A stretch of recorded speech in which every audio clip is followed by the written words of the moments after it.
Vous pensez tout connaître de la sexualité? Eh bien moi non. Donc c'est pour ça qu'aujourd'hui on va parler dans cette première vidéo d'une science qui est assez ancienne mais qui pourtant est méconnue mais passionnante, la sexologie. Alors la sexologie, bien évidemment, c'est pas que la science du plaisir, c'est aussi tout ce qui touche autour de la psychologie, de la santé, des relations, de la société, des technologies, de plein de choses. Alors justement, pourquoi est-ce que c'est une science qui est aussi excitante? Pourquoi est-ce que c'est aussi fascinant? Restez avec moi et on va parler de tout ça aujourd'hui.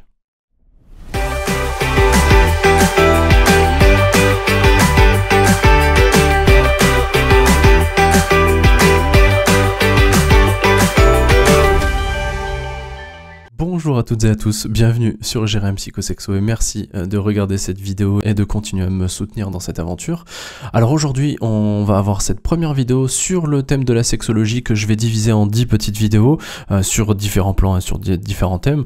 Mais aujourd'hui, on va vraiment parler de la sexologie en tant que telle, à savoir la science de la sexualité humaine dans toutes ses composantes et dans toutes ses dimensions. Voilà, que ce soit sur le plan des comportements, que ce soit sur le plan des émotions, mais aussi sur le plan de l'aspect physiologique et psychologique. Voilà, la sexologie c'est quelque chose de très vaste et qui est très loin, mais alors très loin de se limiter uniquement à l'acte physique. Voilà, c'est quelque chose qui est important dans les émotions, c'est quelque chose qui est important dans les relations, c'est quelque chose qui est important dans le bien-être et même dans l'identité de chacun d'entre nous. En gros, la sexologie, c'est tout ce qui touche de près ou de loin à la sexualité. Voilà. Alors que ce soit le désir, que ce soit les fantasmes, que ce soit les relations intimes, que ce soit les troubles sexuels, que ce soit aussi les différences de genre et la notion de genre, que ce soit aussi sur les relations. Voilà, ça touche à énormément de choses. Et surtout, ce qui est très intéressant pour moi au niveau de la sexologie, pas que, mais surtout qui se matérialise au niveau de la sexologie, c'est que c'est une discipline, une science qui évolue énormément et très fortement en lien avec la société et le temps dans lequel on évolue. Alors la sexologie, comme je l'expliquais, c'est une science qui est loin d'être récente et moderne. Elle a même tout simplement commencé à s'étudier à l'Antiquité avec de grands philosophes comme Hippocrate, comme Galien, qui ont commencé à poser les premières questions et les premiers raisonnements autour de la compréhension des mystères de la sexualité. Par contre, ça a mis quand même un petit peu de temps avant de devenir une discipline à part entière, et c'est qu'à partir du 19e siècle, sous l'essor d'un chercheur et d'un scientifique qui s'appelait Richard von Krafft-Ebing, qui a commencé à écrire les premiers ouvrages autour de la sexualité. Ensuite, on a eu Sigmund Freud qui a justement mis en avant l'importance de la sexualité dans le développement de la personnalité humaine. Mais à mon sens, il y a vraiment un grand chercheur qui a vraiment posé les premières grosses bases de la sexologie, c'est Alfred Kinsey, en fait dans les années 40, qui a été le premier à vraiment mettre en place les premières grandes études statistiques autour de la sexualité. Depuis, bien évidemment, la sexologie, elle s'est ouverte à tellement de disciplines, la médecine, la santé, la psychologie, la sociologie, etc.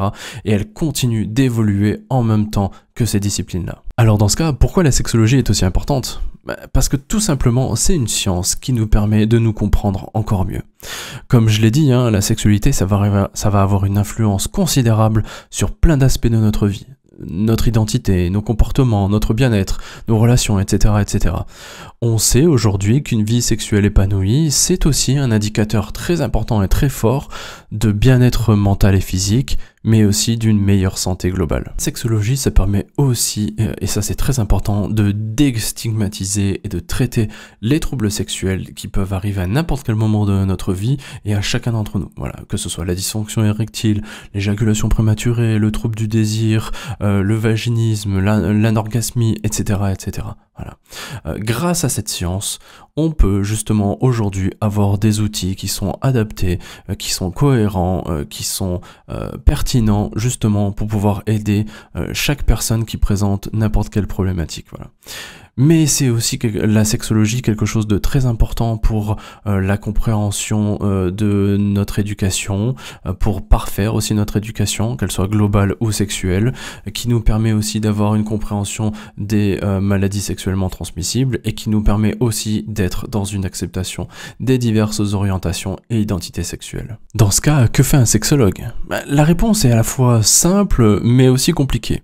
Grosso modo, il faut voir le sexologue comme un expert sur la sexualité qui va justement pouvoir apporter son expertise dans le traitement, le diagnostic, le conseil autour de problématiques en lien avec la sexualité. Alors à mon sens, le rôle du sexologue aujourd'hui ne devrait pas être que dans le diagnostic, la compréhension et le traitement des difficultés sexuelles, mais doit aussi avoir un rôle de promotion des comportements adaptés, des comportements qui sont bénéfiques pour le corps et qui vont pouvoir nous aider à la fois pour notre sexualité, mais aussi pour notre vie globale. Le sexologue va pouvoir intervenir sur les dimensions physiologiques, par exemple sur les troubles de l'érection, sur les difficultés à avoir de l'orgasme, sur des douleurs à la pénétration ou autres. Mais le sexologue va aussi pouvoir intervenir sur le plan psychologique, sur les blocages émotionnels et cognitifs, sur le manque de désir, sur l'anxiété ou le stress, soit en lien avec la performance ou d'autres. Voilà. Donc en fait, le sexologue il va pouvoir intervenir sur plein de plans différents, autant que ce soit sur le plan individuel que sur le plan du couple. La sexologie, en tant que science, continue bel et bien d'évoluer au fur et à mesure du temps. Et c'est vrai que maintenant, les chercheurs prennent de plus en plus de temps aussi à essayer de comprendre, par exemple, encore un peu mieux les interactions entre le cerveau, le corps, le psychisme sur la sexualité, mais aussi tout ce qui touche autour des diverses orientations sexuelles ou des diverses identités de genre, des effets des médias ou alors de la technologie sur la sexualité. Voilà. Il y a énormément de questions qui restent encore en suspens, beaucoup plus de questions que de réponses, mais c'est ce qui rend cette science aussi intéressante. Par exemple, l'essor de la pornographie et des applications de rencontres amène les chercheurs à essayer de comprendre comment ces nouveaux outils, ces nouvelles possibilités, ces nouvelles fonctionnalités nous amènent à avoir un regard qui est différent sur le sexe ou sur les relations. Ou alors, on peut très bien aussi parler de toutes les études autour du vieillissement et de la sexualité. Ou alors aussi tout ce qui touche autour de l'impact des réseaux sociaux, des médias, de la technologie aujourd'hui sur notre vie intime et sexuelle. Et donc tout ça, ce sont des questions qui sont en plein développement et qui amènent justement de nouvelles perceptions autour de notre vie sexuelle. La sexologie, c'est donc, comme vous l'aurez compris, bien plus qu'une simple étude du sexe. Voilà, c'est une science qui est absolument fascinante, passionnante. Je pense que vous commencez un petit peu à l'entendre au son de ma voix et au travers un petit peu de ce que je vous raconte, qui nous permet vraiment d'explorer notre humanité, ce qui nous rend humains, qui nous permet aussi de nous connecter aux autres et qui va nous permettre vraiment de vivre pleinement notre sexualité, peu importe notre âge, peu importe notre genre, peu importe nos représentations et peu importe notre orientation. Donc que vous soyez en quête de réponses personnelles ou pour des proches, ou alors que vous soyez juste en quête de curiosité, de compréhension autour de la sexualité humaine, la sexologie a vraiment beaucoup à vous offrir. Et justement, moi je vais être là pour vous apporter aussi encore un peu plus de connaissances, d'outils qui vous permettront de vous avancer dans cette discipline-là. Merci à vous d'avoir regardé cette vidéo, n'oubliez pas de liker, de vous abonner, de partager cette vidéo et surtout n'hésitez pas à la commenter et à pouvoir me dire justement dans cet espace commentaire ce dont vous aimeriez qu'on parle. Je tiendrai vraiment compte de tout ce que vous me dites et on avancera ensemble. Merci beaucoup à vous, c'est Jérém Psychosexo et je vous dis à très bientôt pour une nouvelle vidéo.